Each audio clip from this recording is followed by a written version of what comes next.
Hello, everybody. Welcome to episode 296. Oh boy, do we have a lot to talk about. Just when you think things couldn't get worse, Mexico disappointed us twice, losing the Gold Cup and eliminated from the Olympics. That'll be the bulk of our show tonight. We'll also talk about some experiences from Vegas, some of the fans I talked to, and then, of course, the second match week of Liga MX. Take a deep breath, sit down, and enjoy tonight's rant. Before I go any further, though, let me welcome Joel. Joel, how we doing? I'm doing good, Jaime. I'm gonna say I'm not disappointed. You know, I know you're disappointed, but it's a humble reminder of not to put all your eggs in one basket. You know, don't live and die with sports or the Mexican national team, because you're just gonna set yourself up for a lot of disappointment. yeah, no, I mean I get it. We all want the team to win, get the best possible result. But for me, the end game has always been the World Cup. It's always been trying to get Fair enough. not just quinto partido, but the best possible. And a lot of times, well, I say a lot of times, these results they don't matter as much as we like to believe, or even the media makes it seem like everything is like falling apart. The sky is falling. It's Chicken Little type of mentality. F it all. Let's start over.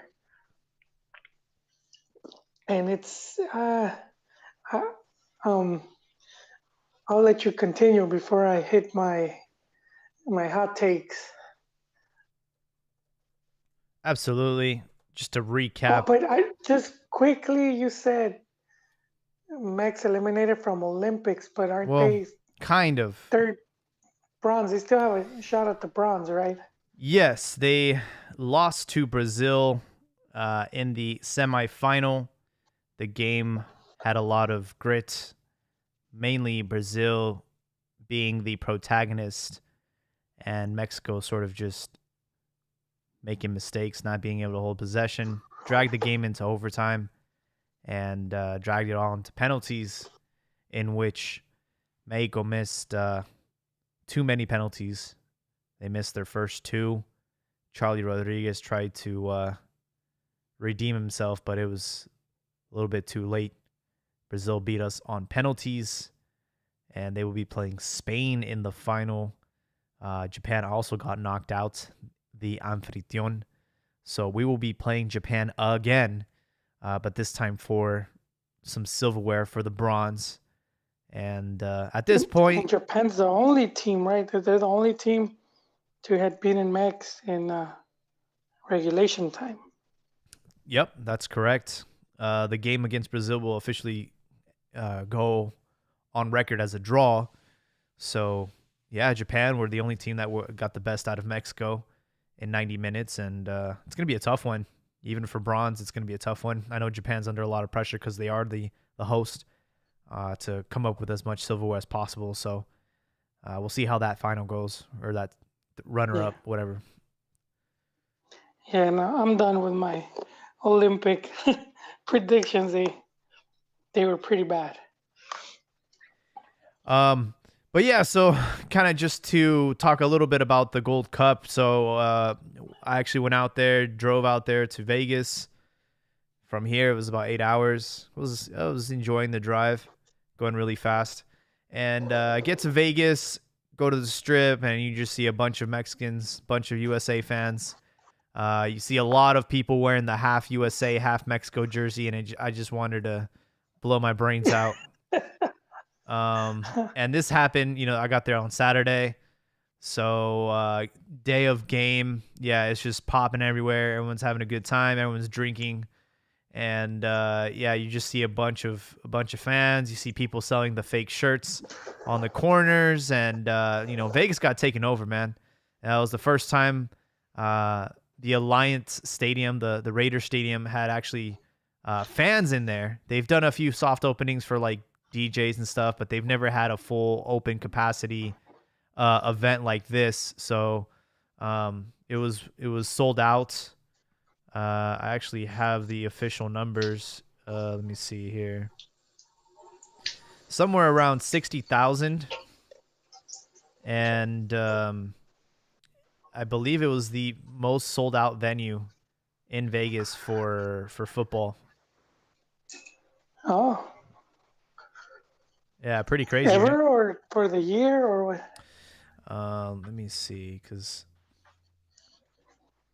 they sent this all to me on an email after the game.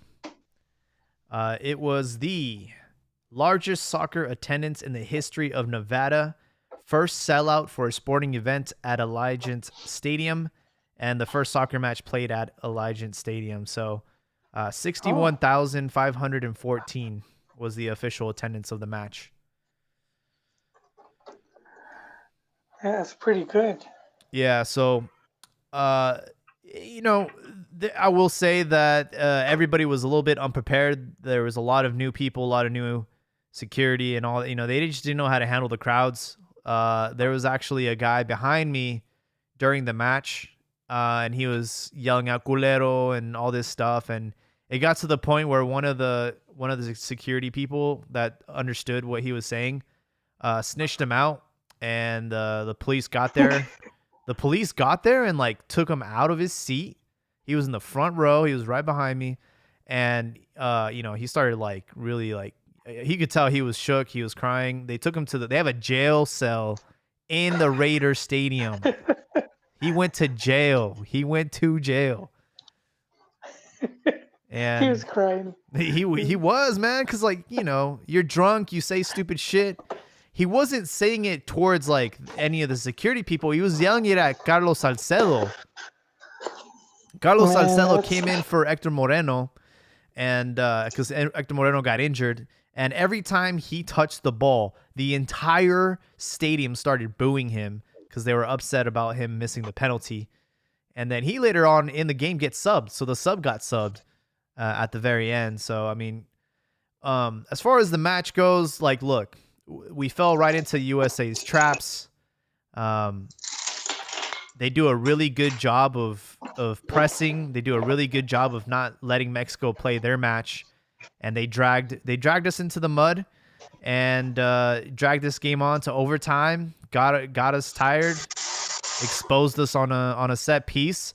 That's one of my biggest criticisms with Alfredo Talavera. He doesn't know how to challenge those air balls. It's always been one of his weaknesses, one of his kryptonites. And he got exposed. That should have been a play that he should have challenged for. He should have went up in the air. He waited. He hesitated. USA score. USA win. And that's in 60 days. The Nations League final, the Gold Cup final, both lost by Mexico. And let's be honest here. The team that USA brought was not their best team. All but like two players play in the MLS. Not saying that Mexico's brought a better squad, but they did have players that were playing in Europe with Eric Gutierrez, Tecatito, Hector Herrera. So I just think it's an excusable performance. the whole tournament or the final. Um, it was it's CONCACAF, right? So Mexico didn't really get they play up or they play down to their opponent. I've seen it within what Yeah, 2 days. We've seen Mexico play down to the opponent of USA, also play up to the opponent of Brazil. That's just what we do. It's very frustrating because that they're more than capable of doing better, but it's just they rise to the occasion. yeah. Like you said, opponents count a lot too. So the bigger teams are more likely to play more open, which allows Mexico to play more their game. and then teams like US, though, they the pressing, the bunkering, and it's been it. I don't think people say a problem for Mexico, but it's for a lot of teams overall. It could be especially if you're lacking. Mexico has Funes Mori was lacking a good striker or someone on fire, and I think that was the hope for Martino, for Mori, and we had 3 goals. He had a pretty decent, right? 3 goals plus the one he scored on the amistoso, Oh yeah, 4. So he came in shooting on all cylinders, and I don't think he deserves any criticism as far as um, it wasn't his fault that Mexico lost the final. He did have like maybe one or two chances that he could have put away, but I do think that Orbelin Pineda had a much clearer chance, and I think he deserves a little bit more criticism. But the whole team in general, they just couldn't get the job done twice, and that's very painful. Uh, it's painful because it's not like the U.S. were actually playing good football. That's the part that pisses me off. It's like, okay, I would be respectful and have the good, sportsmanship and be like, okay, you guys were a worthy opponent. I shake your hand like you were clearly the superior team. But no, that wasn't the case. This team plays for nothing. They play just bunker ball, and there's nothing gorgeous about it. It gets the job done. It's effective. They only conceded 1 goal in the entire tournament. That's very impressive, but it's just yeah, dirty, boring, disgusting football. I just hate it. It's so like there's no style, there's no sauce, there's no sizzle. You know what? It perfectly represents the United States. All right, that's just the I culture in think general. I think yeah, that's been a big criticism, uh, and then for a long time, it got them, it got them results, and it put them at the world stage where they went to how many World Cups in a row since '90 up until when was it when they got eliminated? Was it the last one or What's that? yeah, Russia, right? When they got eliminated, Who? the U.S. from during the hexagonal. Yeah, they didn't qualify. So it was what 2018. That's right. So yeah, from 1990 to 2014, six. Yeah, so they did a good amount of I was trying to count a good amount of World Cups because I mean keep in mind U.S. went from 1950. That was the last time when they participated in the Brazil World Cup, and then they didn't play until 1990. So they went 40 years. Um, Without so an then after appearance? that, yeah, Oh, I didn't know that.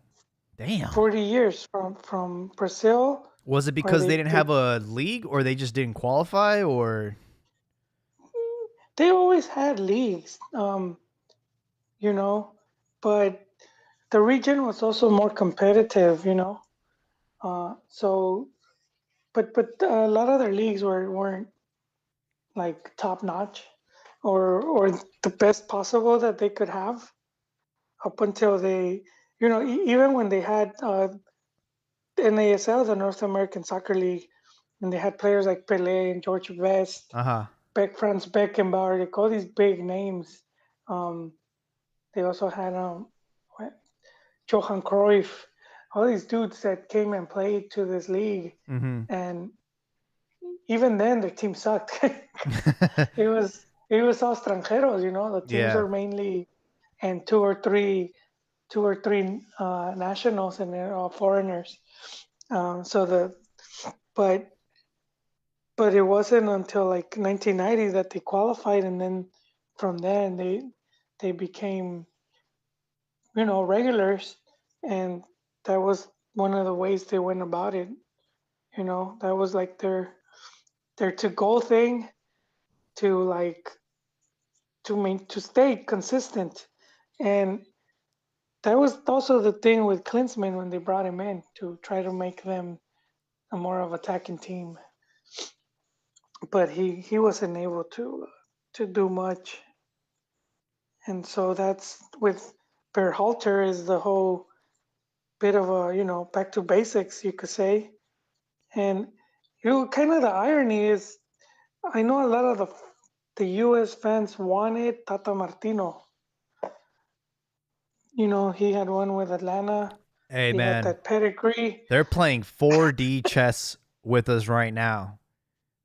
Uh, They let us have Tata, and they knew that he was like gonna give us like it's like, oh, like how do we like make our enemy, like how do we weaken them? We give them Tata and we'll let him just burn this team down. It's worked oh out. no, you're a bit harsh. Hey, he won the Gold Cup in 2019 with Mexico. Okay, he gets the benefit of the doubt there. But let's be honest, man. Right now, his job, he's on the hot seat, man. It's losing the Nations League. Okay, you can flip a coin and whatever. That was a pretty good. Well, the both teams brought their A game, but losing the Gold Cup. Yeah, but it happens. It's fairly common with the Mex national team where they'll have one good Gold Cup, and then they'll have the second one. They'll like struggle, and it could be the first one of the World Cup cycle or like the second one. But it's I guess depending what the coach is doing. But I think we've seen it a lot. We La Volpe. Remember he wins his first Gold Cup, Mm-hmm. beats Brazil twice. I think in group stage and then in the final. Mm-hmm. We obviously had to be in the group stage. Yeah, beats him twice, group stage and then the final. And then his second Gold Cup, he's bounced in the second round, and that team looked bad. It just looked horrible. Uh, let's look at let's look at La Puente. He has that really good '98 World Cup. He wins Confederation '99.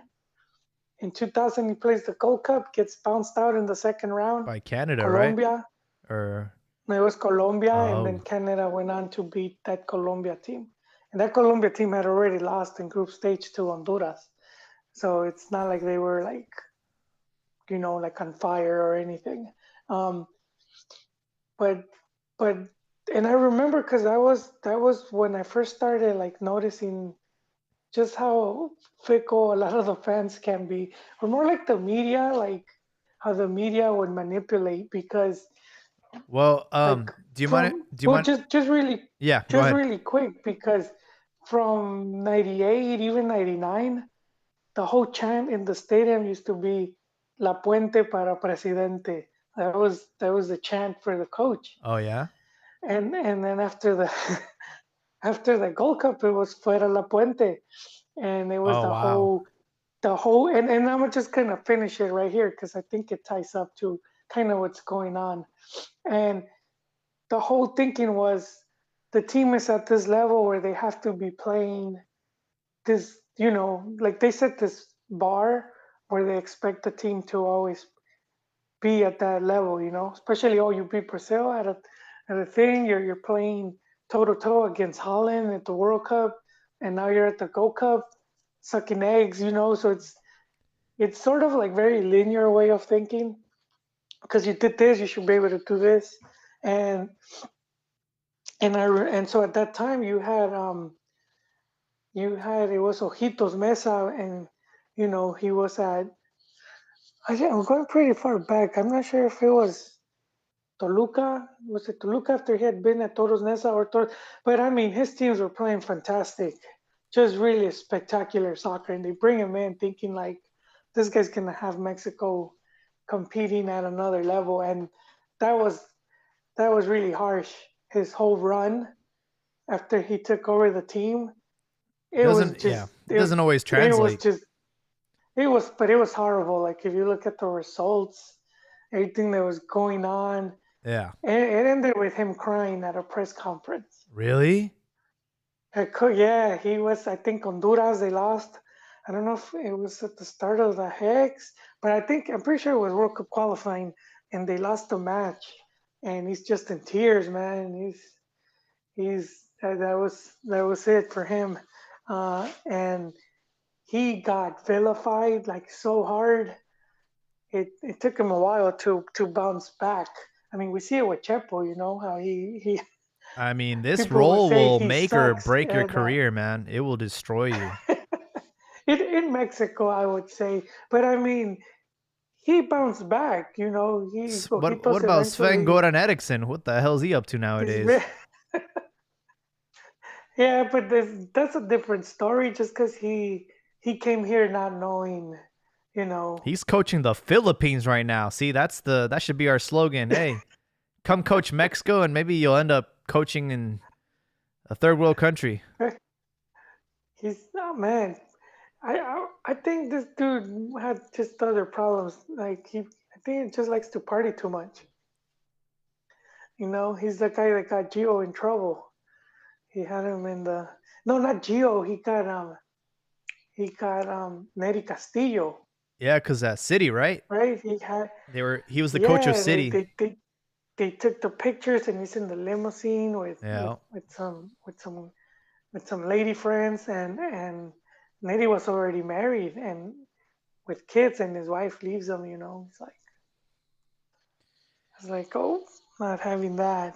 Well, very So I very quickly, I wanted to play this clip from my friend Hugo Sanchez. ¿Coincides con lo que dice el técnico de la selección nacional, Hugo? No, no coincido.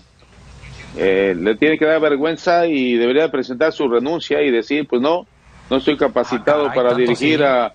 a la selección mexicana por lo que pasó con él y con Funes Mori y que no funcionó el traer a Funes Mori y debería de presentar la renuncia.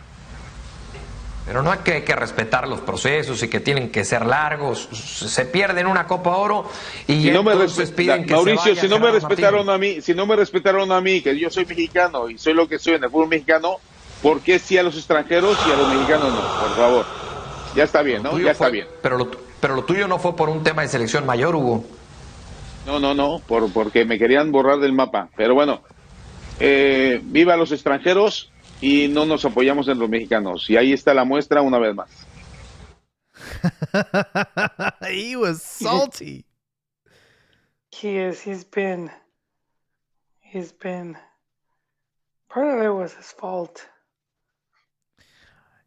I wish, and the big sigh that you hear in the sound clip is Chelis. He's he's just taking a deep breath, namaste, because it's like it's on ESPN Deportes and it's like four of them. It's like a FaceTime call, and you can see everybody's reaction. And Solis Chelis, he just puts his hands together. He starts breathing really heavily because Hugo Sanchez. I mean, hate him or love him, man, but he has a strong personality, and he takes things very personal. And I mean, if I'm not mistaken, he got Mexico lost the Gold Cup under his watch. They lost the final against the U.S. Yeah, 2-1 It was a close game, in though. It was a close 2007. game. Yeah, and I think even the fans there were saying that he sucked and all that.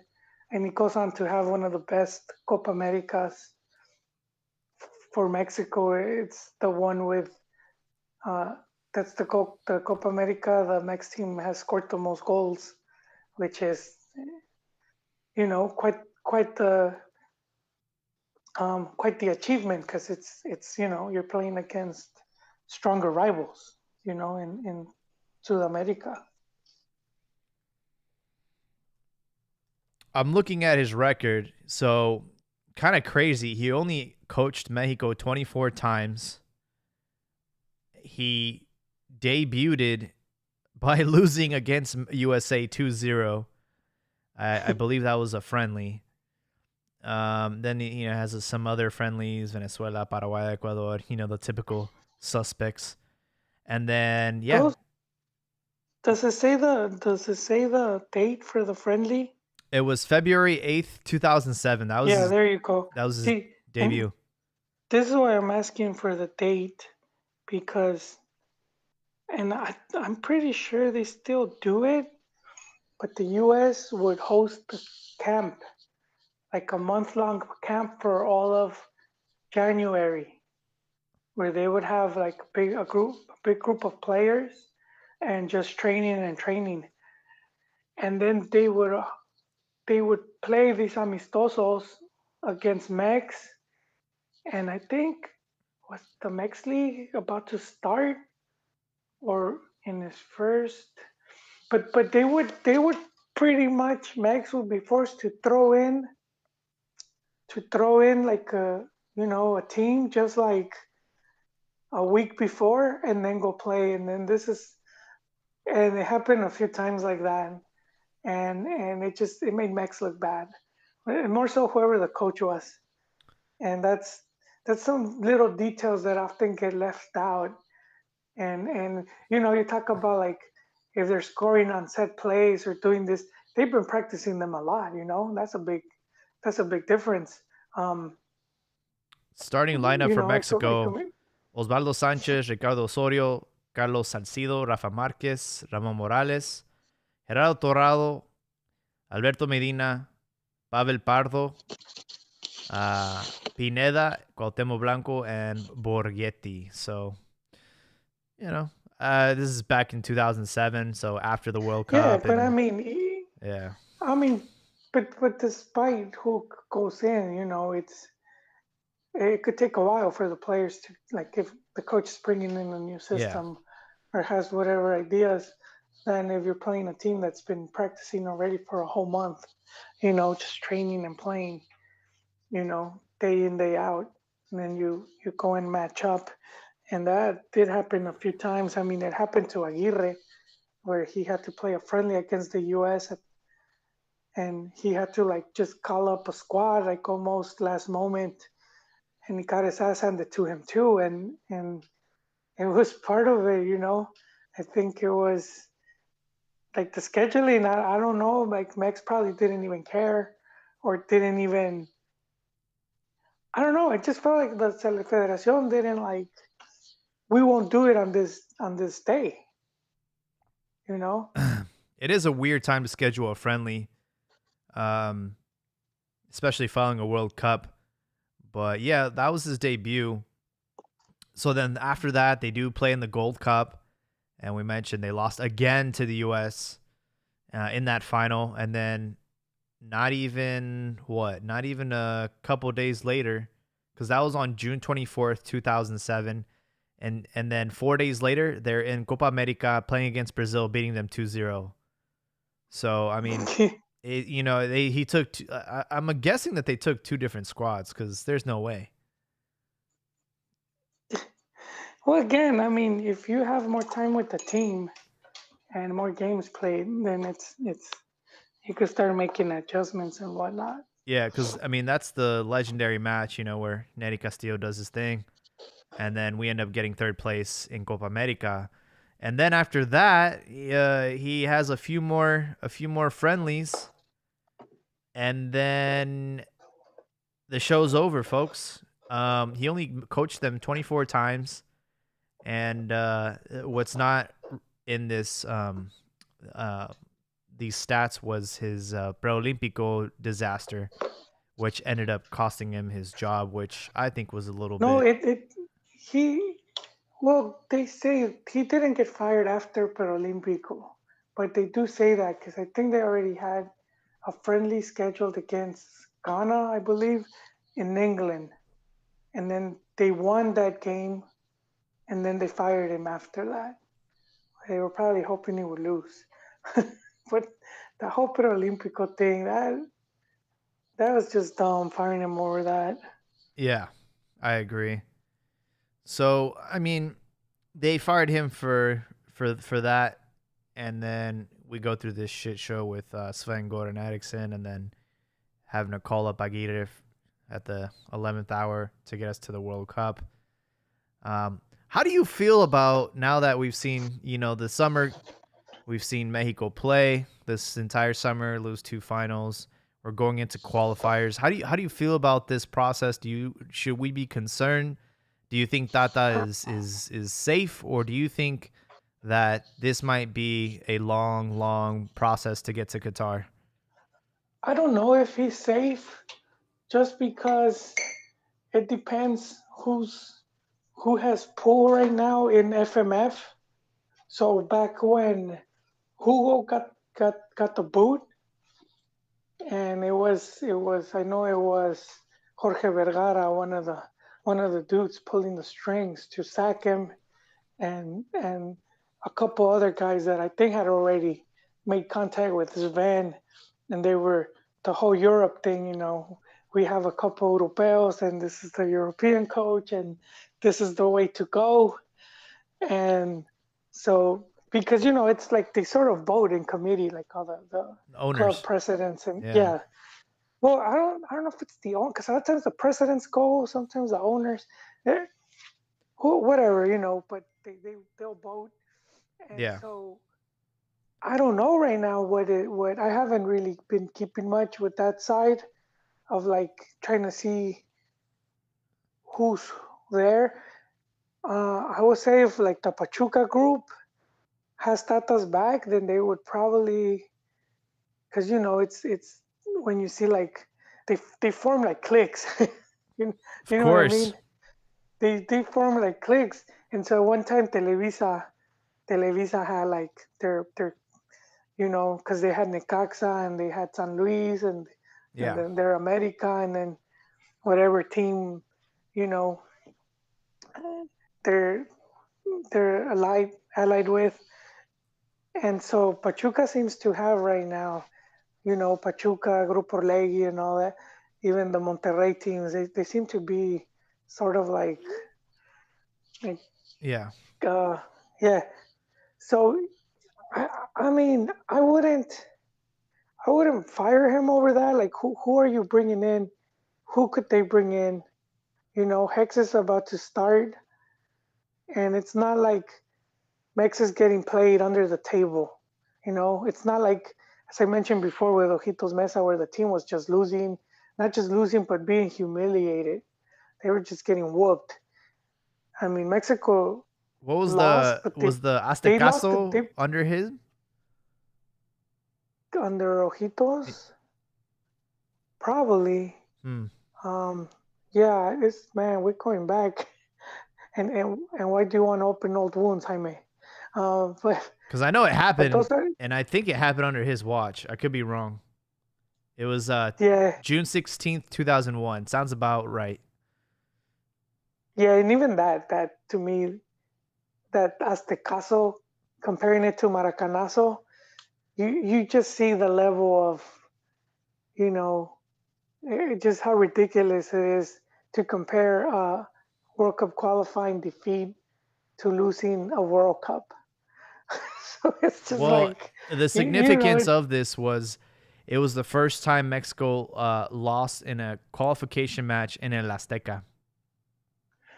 yeah, but I mean, probably yeah, but still, it's not that big of a deal. Like you're bound to lose, you're bound to lose a game here and there. It's not I like know, but I mean, you you, think about that. You penetrated the fortress, man. Like you don't want to be remembered for it. It's like the what was it it's like they're the Trojan horse, man. It's like yeah, it was the only thing that could get through the walls, and it got through. And now it's like, well, now what do we have going for us? Las Tecas doesn't hold its weight anymore. I mean, at the time, no, at the see, time, there at the you time. go. But see, just lose. That's the whole thing. You lose one game, you shouldn't be panicking. It's not like you lost three or four, or Mex can no longer win, which which was the whole thing with Chepo, where he was struggling at the Azteca, and that already set the alarms, and that was part of it ended up affecting the team and mentally and whatnot. But I do think it gets over exaggerated, and so like with Tata, yeah, I don't. I mean, Team maybe's not playing that good, but they're not playing horrible. They're not getting whooped. They're not getting their asses handed to them. That's They true. lost two finals, but they didn't lose in regulation time. Either none of the three finals, and I mentioned Olympics because Tata played a role even with that team because he has kept many of those players. Yep. They brought them through a process, and it's you know very likely some of those guys will end up with the senior team, I hope and so so. that's a lot of good work, and just to think that that Tata didn't have a hand in that all of a sudden just because you lose to the U.S. and now that whatever he did doesn't count anymore. Sounds almost childish, I will but say, man, they're gonna start sharpening the guillotine if they have a bad they start against Jamaica. That's their first match in the qualifiers. So yeah if they get off to a bad start, any sign of failure or anxiety or I'm serious, man. Like you don't want to start a World Cup qualifying process you're right, you're after right. coming off of these defeats. You don't want to start off losing or drawing or having any doubt. You want to make sure that they throw that in the rearview mirror and they get the job done Yeah, because Jamaica to it's play for the broken, los platos rotos. Jamaica's gonna take the beating. They're because gonna. here's the thing, man. It's like we know how we are as people and the media, and they're just gonna start piling on, piling on, piling Yeah, on, and I already saw it, but yeah. just back to the whole thing. You have a team. They played three finals. They didn't lose in either of them in regulation time. Two went no penalties. One in overtime. It sucks to lose, but at least the team's being consistent to the point where they're playing finals. Because Mexico, we Mex fans just they their expectations are just they won't put those expectations on themselves, whatever job they have. Oh, shots fired. Let's it's go. it's true. You want like if you're not doing that, if you're not having those expectations on yourself, how are you gonna go and put it on the team as if it's easily attainable? But for them to reach those three, and we could compare procesos of throughout the years, which is like why are people losing their shit? Like if you've been seeing the team long enough, you see that they always hit a rough patch here or there where there's like maybe they're not playing too good. Piojo, let's not go that far back.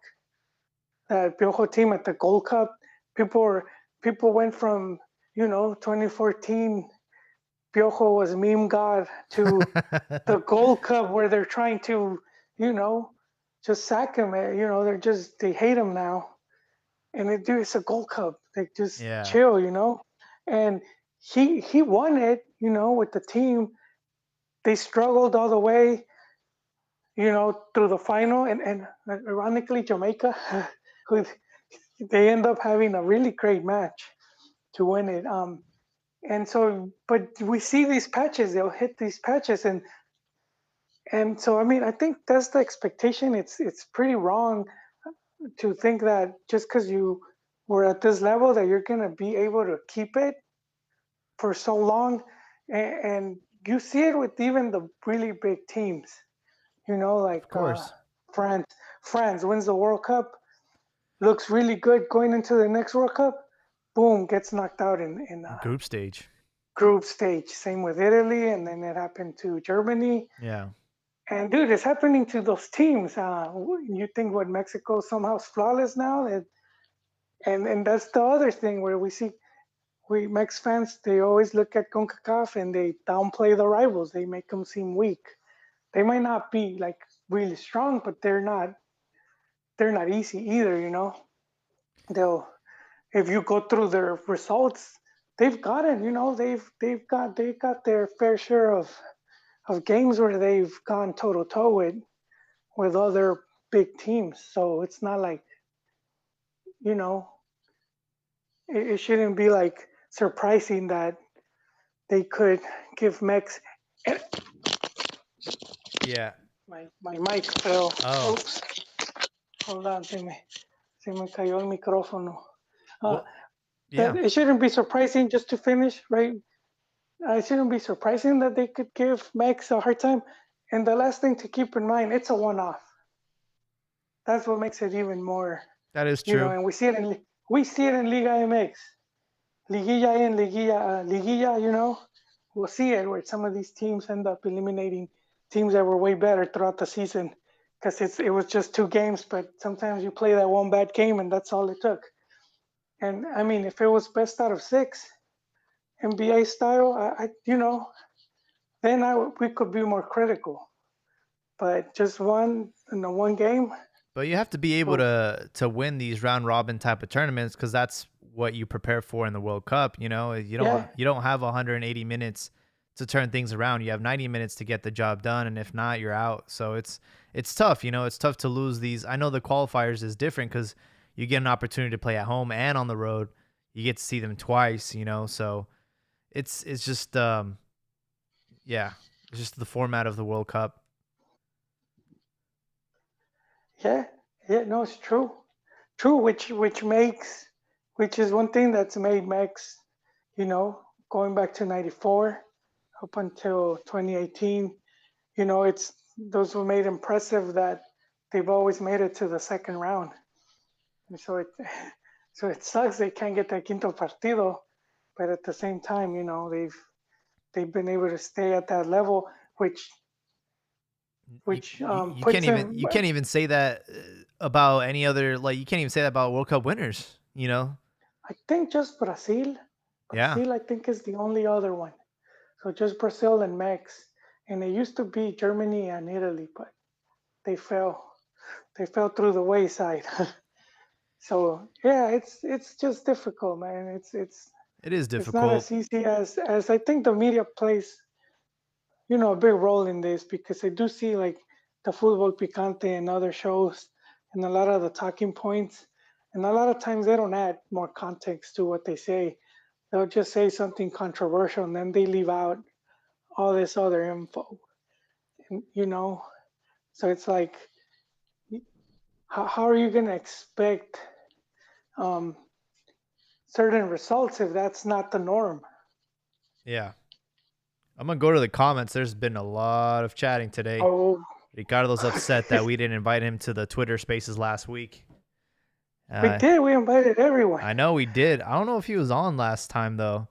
I think last week when we broadcasted on YouTube, I don't think. For the Twitter Spaces, we don't send invites. You just have to have the Cantina account. Yeah. You just have to add the Cantina account, Just and then yeah. and then it'll pop up on your. It will pop when the Spaces goes live. It will automatically pop up on your, what is it, on the feed, and then you could Yeah. just join it. Yeah, if you guys aren't already following us on Twitter, Cantina MX Football Podcast, when we go on Twitter Spaces, it kind of shows up like on Instagram when you have like someone going live on their story. Same concept. You click on our little profile thing, and then you can listen in, and then you can also raise your hand, and we'll let you speak. So next time, Ricardo will give you a heads up. But he was saying that. What was he saying? There's so many freaking commercials or comments.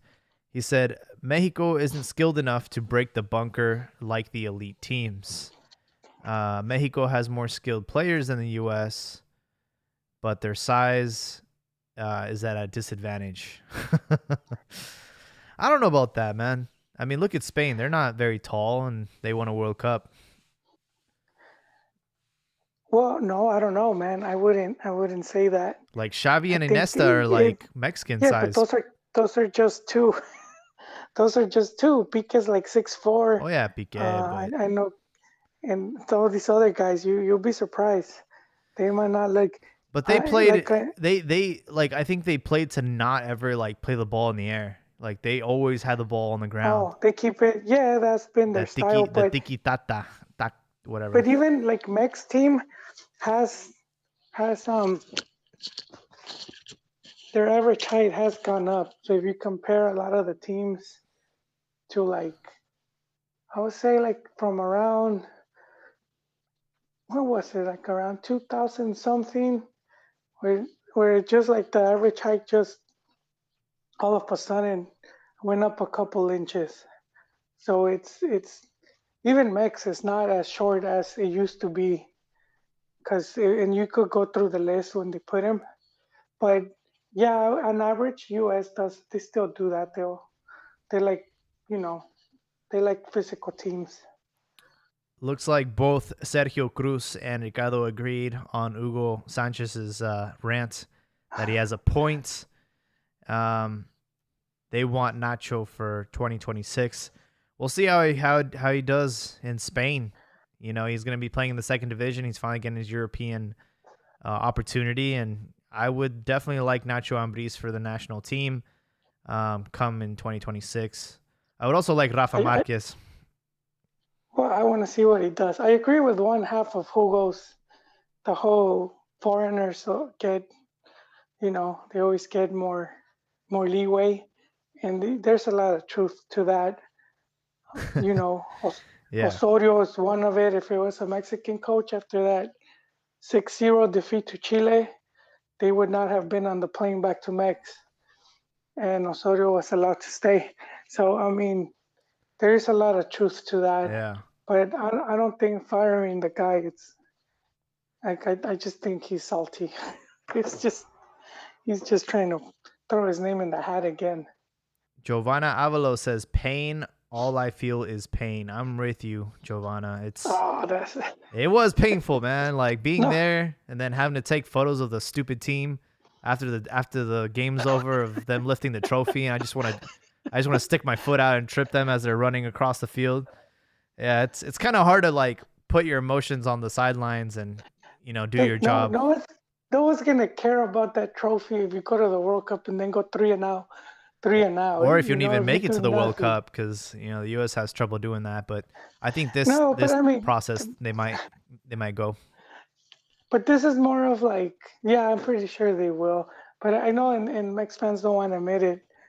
I know they're because it was the U.S. and it's kind of taking that narrative that they suck, and it's harder to keep saying it when they've taken 2 trophies in a month. So, but nah, if you were around for the 2-0 for the 2-0 at the Jeonju, Korea, then none of these results they don't compare. It's like you don't care. That the World Cup was the big loss, and these are just small potatoes. But and like if I guess if you want something to feel good about, when Mex is at its best, they've destroyed the U.S. in finals. What is it, 5-2, 4-0, and U.S. has never been able to do that to Mex in the final. They'll beat them by the minimum. Yeah. Penales 1-0. So that's still a difference that we could see, where it's like they still haven't been able to give a baile, to do the 3 Gs, ganar, gustar y golear.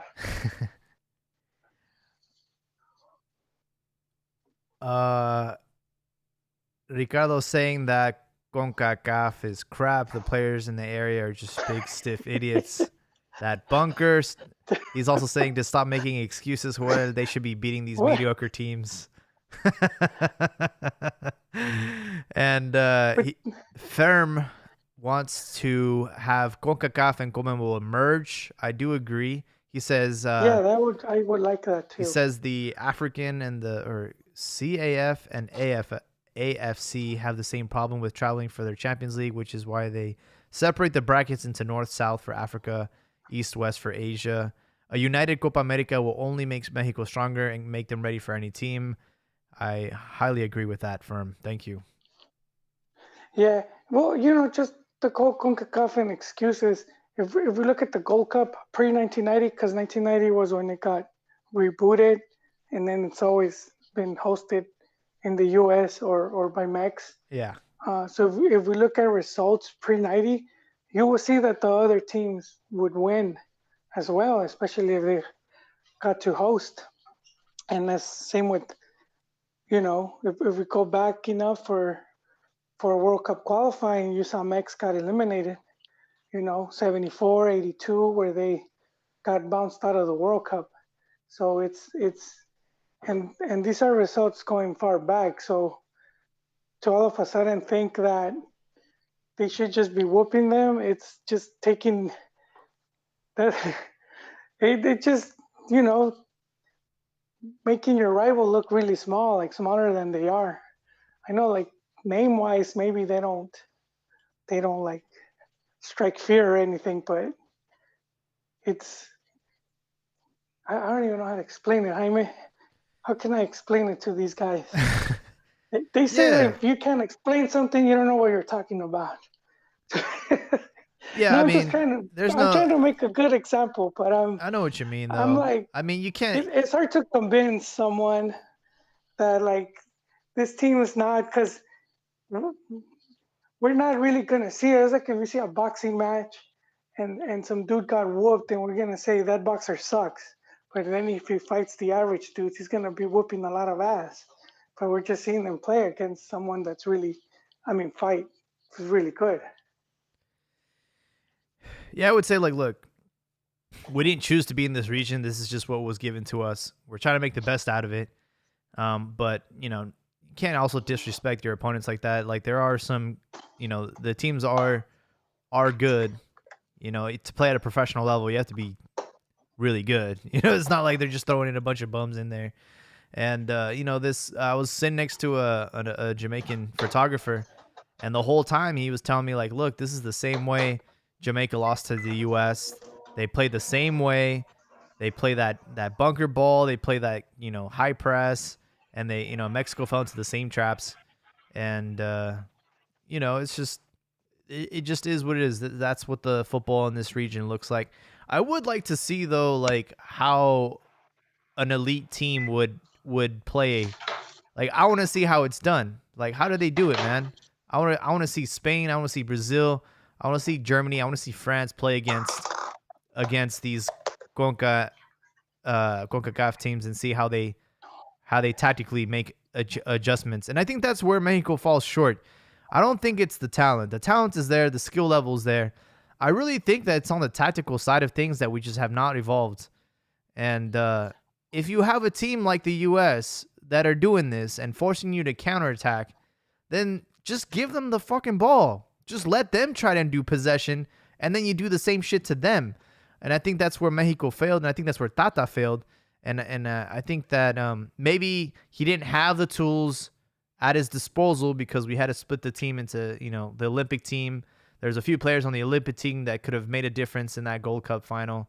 And then we also did lose Chucky in the first match, and that was a big blow. So I mean, it is unfortunate, but I feel like Tata, you coached in Europe, you coached for Barcelona, you coached for Argentina. You should be able to adapt. You should be able to make changes on the fly and fix these things. Yeah, but we've seen. You said you wanted to see how some of these teams do. You could see World Cup, results when these teams have qualified to the World Cup. I mean, everyone already forgot about Costa Rica and how they did in 2014.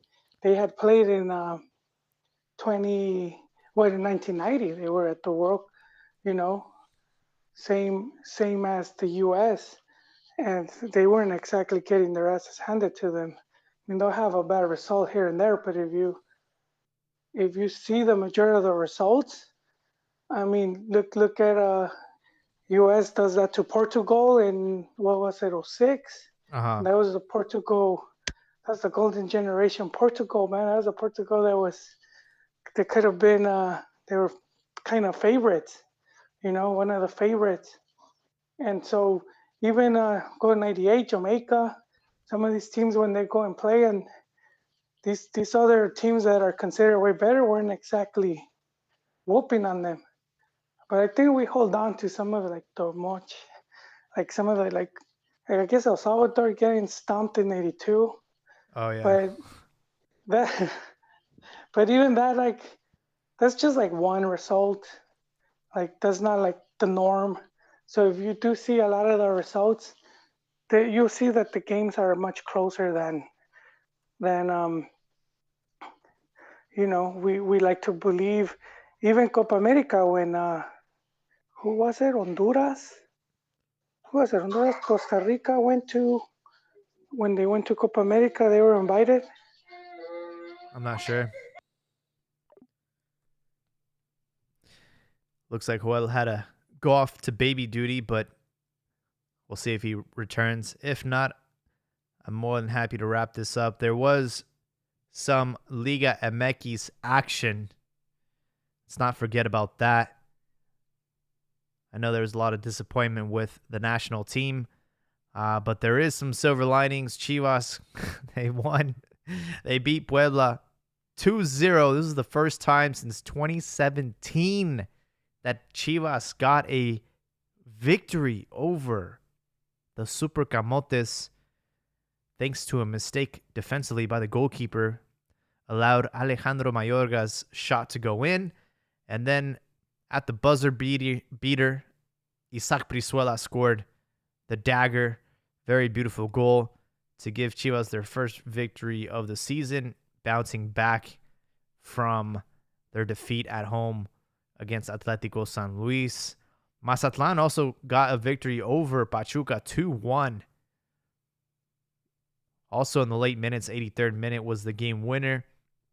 León handled business against Tijuana. We had América, after tying against Gallos, end up beating Necaxa 2-1.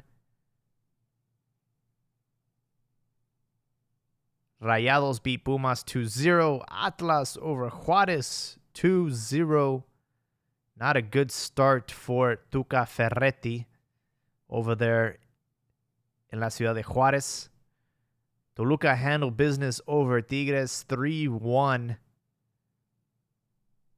Tigres obviously missing Chaca Rodriguez, Gignac, and Flaurin Dovin, amongst other players. Santos and Cruz Azul tied 1-1. And the last match of the second week was actually yesterday. San Luis took an early lead, but then Querétaro scored and tied the game up. Ended up being 1-1. So those are the results for Liga MX. We still have to wait for the Olympic team to return, and I'm sure the players that were part of the Gold Cup process are going back to Mexico as well. Not sure if they have to have a mandatory break before they start playing for their club again.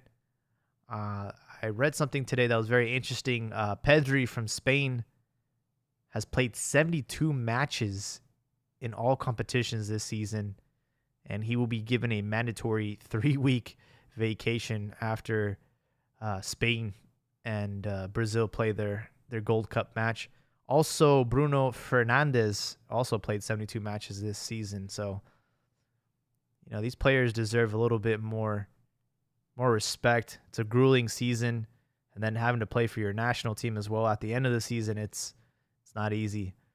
I do think that there are players, as you guys mentioned in the comments, like Chaca Rodriguez, like even Antuna. I just don't know what they're doing to merit a call-up. Carlos Salcedo, another tronco. That guy does not deserve to be on the national team. There's a lot of players questionable. Not sure if they have an agreement. Not sure who they're paying under the table to continue to get called up. But it's pretty frustrating. We also have our national all-time goal scorer who should be playing for Mexico. We could have used him in the Gold Cup, especially in the final. When you have a player like Chicharito Hernandez, you got to call him up. You got to use him. I don't care what your political differences are. I don't care what's going on off the field.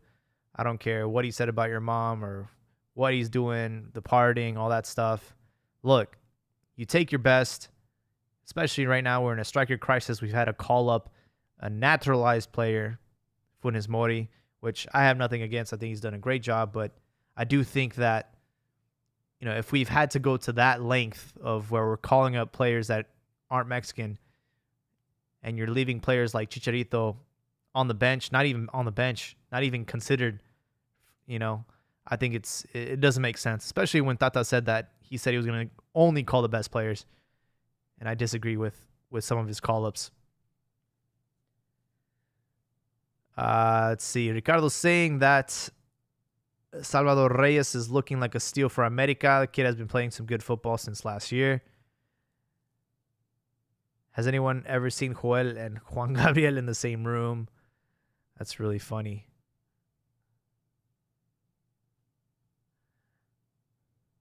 As far as Hernandez being injured and washed up, maybe like last season, I would say that he definitely did not merit a call-up. He had a terrible, terrible MLS campaign with the Galaxy. But this year, you could tell that he turned things around. He's divorced. He's scoring off the field, and he's scoring on the field. And right now, again, with our team being split between the Olympic team and Raul Jimenez being injured, it doesn't hurt to have someone like Javier Hernandez at least on the bench, especially when you got Pizarro and Pulido coming off the bench. It's just, it's a little bit unmotivating, and it's a confidence killer, man. Like, I was looking at the bench in that Gold Cup final. I'm like, who here can make a difference? Absolutely nobody. Pizarro's form, he should not even be playing for the national team. Pulido, what has he done? Scoring goals in Kansas City, big deal. You have Eric Gutierrez, who's not been in the best form. I mean, the bench was just nalgas, man. And it's just, when you have a player like Javier Hernandez, who his only job is to score goals in the weirdest ways possible, off his face, off the back of his head, just whatever part of the body, it doesn't really matter. It's not pretty, but he gets the goals, man. He's a poacher. And I saw him when he came out to San Jose when they played against LA Galaxy. It was LA Galaxy, San Jose Earthquakes, and he just had like that natural ability to be in the right place at the right time, scoring goals, makes it look effortlessly. Granted, it is MLS. Defending in the MLS is pretty bad, but this USA team was all built out of the MLS. They're all playing in the MLS, so it's like he's the kind of player that we needed in the final. That's all I'm saying. Ricardo, I do agree that Carlos Vela should be called up, and at this point, it's on him. He doesn't want to play for the national team. He wants to give that. He'd rather give it to somebody who really wants it, a young player or whatever. The problem is, like, that's a very nice thing to say and a very nice gesture.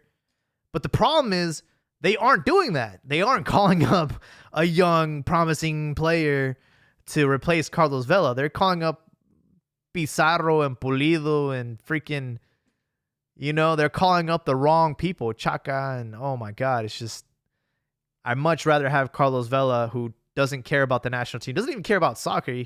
He sees it as a job and nothing else. He doesn't even watch it on TV when he's not playing, or he doesn't even play it on PlayStation. He sees this as a job. I respect that. And it sucks because he's so talented.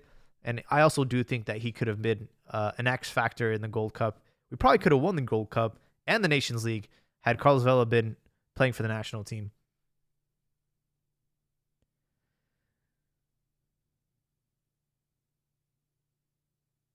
I don't know how many goals Chicharito has against the U.S.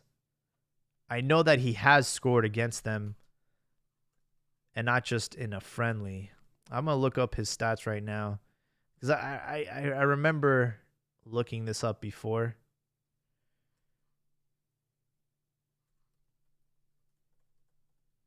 I will say this, and this is kind of, and I talked about this a few episodes back. It's kind of hard to believe, but Chicharito has only ever played one Gold Cup. And the only Gold Cup that he did play in and participate in, not only did he walk away with the trophy, he walked away with the Golden Boot, and he also walked away as the most valuable player. Granted, this was in like 2011 when he was at his peak, but still, he's only ever played in one Gold Cup, and I know they make fun of him, and all he does is score against shit teams, but there's a lot of shit teams in the Gold Cup, and there's a lot of strikers, there's a lot of players in the Gold Cup that pad their stats in that tournament because they're playing against really weak opponents. But he's actually scored against some hitters. He scored against the Netherlands. He scored against France. He scored against Argentina. He scored against Spain. He scored against Brazil. Who else has he scored against? Italy in the Confederations Cup, Japan, Croatia. He beat here we go. 2015 Rose Bowl, Pasadena. He scored against the United States in the CONCACAF Cup. That is, and then obviously the last goal he has scored for Mexico, his 52nd goal, was also against the United States. So yeah, he's only scored twice. Oh, actually, yeah, he's only scored twice. So there you go, Ricardo. I don't know about that player that you mentioned, Pepe. Is he like Mexican American? I don't really watch the MLS, so I don't really know who he is, but I'll definitely keep an eye out for him if he's making noise. Ricardo Pepe. Huh. I'll check him out.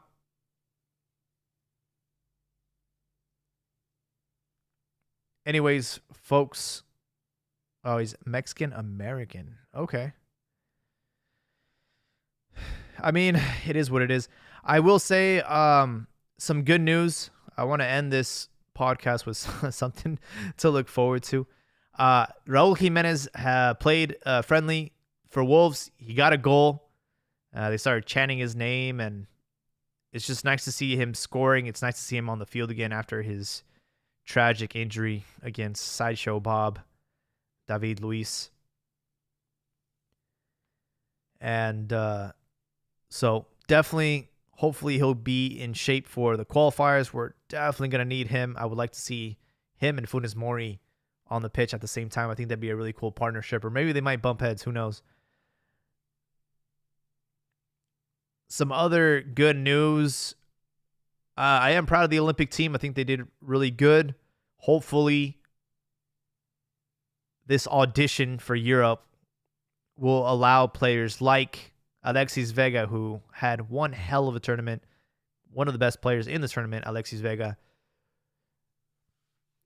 Hopefully he goes to Europe. Hopefully Sebastian Cordova and Romo from Cruz Azul. I think those are just some of the few players that should be playing in Europe, but there are some rumors about Orbelin Pineda potentially on his way to Europe, to Spain. I believe it's Celta Vigo. So, really, the only solution we can do, and I was talking about this in the chat, look, our region is what it is. So, what we have to do is export as many players as we can to Europe at a very young age. In fact, I do have a clip. Where is it? I have a clip from Jaime Lozano. I don't know if you guys will be able to hear it. Maybe not. Creo que México siempre se pone a la altura del rival, ¿no? Y a veces, no para bien, porque a veces el rival no es de tu nivel posiblemente, y ahí nos cuesta un poquito, ¿no? Dar ese golpe de autoridad o mantenernos en un nivel en el que merecemos estar y en el que tenemos que estar y no bajar. Creo que el jugador mexicano me encantaría que saliera más joven a Europa, porque tiene un gran potencial, pero muchas veces el entorno, y ese entorno no es posiblemente el nivel que les exige lo que ellos pueden dar, no lo tenemos en México. El fútbol mexicano es muy bueno en cuanto a calidad, y me he dado cuenta de eso ahora que estoy en selección y que enfrento a otros países. Pero muchas veces no nos exigimos al máximo porque, vuelvo a decirlo, creo que el entorno no te exige tanto, y a veces con un poco más o haciendo las cosas solamente bien te da para ser sobresaliente.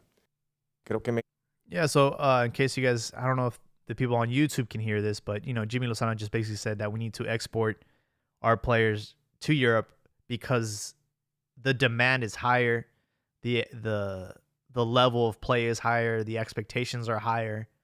Whereas in Mexico, it's not as demanding. You know, the players don't necessarily go out to strive and fight for their spot in training. It's just a different level. It's a different mindset. It's very hard to describe, you know, but once you're exposed to something like that, it doesn't necessarily have to be in soccer, but you know, in your job, in your career, in your profession, that next level when you're surrounded by people that are extremely talented and extremely intelligent, and you're in there and you don't know anybody, and it's a very uncomfortable position to be in. But if you are surrounded by those kind of people, you're only going to be better off, because you're going to learn from them. They might rub off on you, the work ethic, everything. It's just a different mindset. It's a different mentality. It's a different grind. And there's a lot of talent in Mexico, but it's Mexico. You have to take that talent and take it to the next level. And right now, for the time being, that happens to be in Europe. That's where all the best players are. That's where the best players play. And it's proven. Like, you see results. You see everyone that's winning these titles and silverware. They're all playing in Europe. We won't get to that level here in the United States. Not even if USA was to become a superpower. Not even if the MLS became like a top 5 league. That's not going to happen here in the States, unfortunately. And I'm not necessarily convinced that merging the two leagues together, the Mexican League and the MLS, will benefit Mexico. It'll benefit the US. It won't benefit us. And I think at the end of it, it's still going to be a mediocre result or product. I understand why they want to merge the leagues. I understand why they're trying to do that. Because of money. It generates a lot of money. But honestly, like you guys had mentioned in the chat, I do agree that if they were to try and merge the Gold Cup with Copa America, yeah, you know, that might suck for the Caribbean teams or for the, you know, the smaller Central American countries that sometimes will have a decent run at the Gold Cup. I mean, look at Qatar. They were invited and they ended up, you know, going to a semifinals. So you do lose out on that possibility, because now you're being merged with South America, and in South America, your chances are going to be very, very low. But in the long run, it would benefit the U.S. It would benefit Mexico if we were exposed to that kind of level more consistently.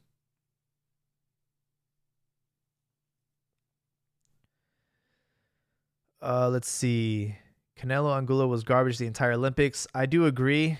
Angulo was very, very mediocre. I don't like the subs that Jimmy Lozano made, but I understand. It was hot. It was humid. The players were cramping up. They were exhausted. Like, Alexis Vega left everything on the pitch. In fact, there's a photo of him, like, still, like, 20 minutes later after the game ended, still sitting there. Couldn't believe that they lost. And, you know, you had to take him out. And Angulo, man, he's just not good. He's not good at all. He has a YouTube channel, and he's been uploading, like, everything behind the scenes, like the hotel, the training, the food that they eat. And I'm just like, bro, just spend more time training, bro. Like, stop trying to be a YouTuber. Like, stop trying to be an influencer. I know you play for Chivas. I know you're getting paid. I know you're, like, somewhat of a big shot now. But this is the problem. You should be out there training. You should be out there taking fucking penalties and learning how to put them away correctly. You know, you shouldn't be over here worrying about your YouTube career. I mean, I'm not saying that you can't have fun and you can't, you know, blow off some steam, but you're not at the level that you need to be. And you're already going to, like, say, I made it. And that's the different mentality, you know? That's just the different mentality. You look at, you know, the European players, you look at the South American players, these dudes are grinding, training, taking it very serious. And even though they get capped or they get looked up at the national level, they're still not satisfied. They're still going out there and grinding and getting better. And that's the mentality difference. That's the difference in mentality. Here, the Mexican player is very comfortable. They get paid a lot, and they're a big shot. As soon as you jump from a small team to a big team, you play for Monterrey, you play for Tigres, you play for Cruz Azul, you play for America, you play for Chivas. You look at you see their levels start to lower, and sometimes they can't even handle the spotlight. I mean, you've seen it happen with, Chicote. You've seen it happen with Angulo. These guys were killing it at Necaxa. They go to Chivas, and it's a fucking shit show. And it's like it's just a different level of expectation. The fans are on you. The media's on you. Everybody's on you. They're looking for any type of fuck up off the field. The partying, all that stuff. And yeah, I do agree that going to Spain is sort of like a safety blanket because you don't have to learn English. You can just continue to speak Spanish. I do think, though, that the Spanish, like the La Liga, fits the style better for Mexico. You look at Eric Gutierrez, who he plays in Holland. You also look at Edson Alvarez, who kind of did turn things around at Ajax. But, the Dutch league, if you had the opportunity to go to the Dutch league or go to Spain, I could see why you would go to Spain. I actually, when Diego Lainez was, when he was debating between going to Ajax and Betis, I actually wanted him to go to Ajax because at the time Ajax was in the Champions League, having a crazy run, and I feel like he would have learned more. He went off to Spain, and he ended up playing bench most of his time. But now that he's been there for 2 seasons, you can kind of see the benefits, the fruits of his labor. I mean, he's definitely a different player than he was at America. So, I mean, long story short, I just want more players to go to Europe. We need to export more players. We need to learn how to negotiate these deals because asking for 10, 20 million is not going to cut it. These clubs are not going to be paying that much for a Mexican player when they haven't proven, they're not a proven commodity yet. So they need to renegotiate these things. They need to learn how to tack on future transfer fees and get their money back on the long game, not the short game. But it's kind of hard to break that cycle when you have clubs within Mexico willing to pay that money. So it's a tough cycle to break. And at the end of the day, this is a business.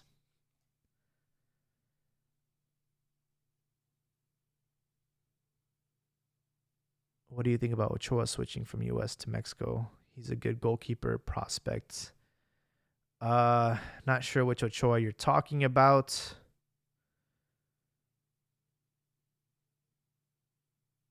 I do like the German league for Mexican players. Yeah, that was a fun time with the Bundesliga, man. I actually miss watching the Bundesliga. That was a very entertaining league. Watching Osorio and Pavel Pardo win the league was incredible. And then, obviously, when Javier was at Bayern Munich, that was just so much fun. I love the Bundesliga. And the Bundesliga embraced, like, the Mexican, I was actually out there. That was part of my backpacking when I was in Europe. I went out there to go see Javier Hernandez back in 2015. Now, I messed up because I bought my ticket to Manchester because at the time he was a Manchester United player. When I bought the ticket, I even bought a ticket to Old Trafford. And by the time I got there, when the season kicked off, he had been sold to Bayer Leverkusen. So I had to change my entire trip. I did go to that Manchester United match. But then I very quickly flew to Barcelona to watch him play against Barcelona in the Champions League because Chicharito was and Bayer Leverkusen were in the Champions League at the time. So I got to see him twice for Champions. I saw him against Barcelona in Camp Nou, and I saw him again against Roma in Rome. He ended up scoring in that game. And then I also went to go see him, I think, a third time. And that was for the Clásico between Cologne and Leverkusen. And the German fans are awesome. Like I you know, you obviously see them when you're staying at the hostels, and you know everyone's going to the game, and very friendly people. They loved Mexico. They loved Chicharito. They bought me beers all night. It was great. It was a very great experience. I love the Bundesliga, and I would love to see more Mexicans go back to the Bundesliga. Marco Fabian and Carlos Salcedo, yeah, they also had some pretty good runs at Frankfurt.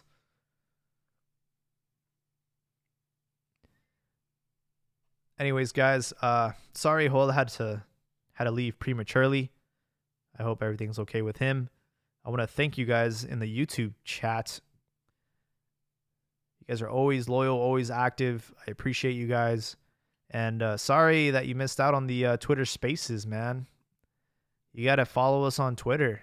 Our actual handle, because I know it's kind of hard to find, it's Cantina MX_pod. So follow us on Twitter. We'll make sure to announce like the next time we have like a Twitter Spaces podcast, because we love to hear from you guys. It's nice to hear some perspective, and you know, if you want to talk some shit, you can talk some shit. But anyways, guys, I'm gonna wrap this up. We're gonna talk about match week 3 for Liga MX next week, and then obviously we'll see how Mexico ends up in the Olympics. They still have a chance at bronze against Japan, which is not going to be easy. They've already played each other in the group stage, and they lost. So this will be a redemption match for both of these teams, actually. The bronze medal match will be on Friday at 4 a.m. if you're on the on the West Coast. So if you're willing to stay up or have an early night, make sure to watch that match on Friday. And then let me know what you guys think about as far as the Brazil versus Spain final. I think it's a coin flip. It can go to any team. I think Spain looked really good. And, you know, some of the Brazilian players are gassed. Some of them participated in Copa America. Like Richarlison, he played in Copa America and then did the Olympics, so he's had quite a season. I do think that as far as the bronze medal match, I'm going to go with Japan. I think they just have the added pressure, the added weight to be at the podium because they are the host, and they really kicked our ass in that first game. I mean, I know like within the first 10 minutes we were down 2 goals, but at this point with the losing the Gold Cup final, losing the Nations League final, losing to Brazil in penalties, I've lost all expectations and hope for Mexico. So I'd rather go into this third place match having no expectations, expecting the worst, which is 4th place. And if they do anything different, if they end up beating Japan, then I'll be happy. But if they end up losing the match, it was as expected. Anyways, guys, thank you so much. We'll catch you guys next week. And be safe out there.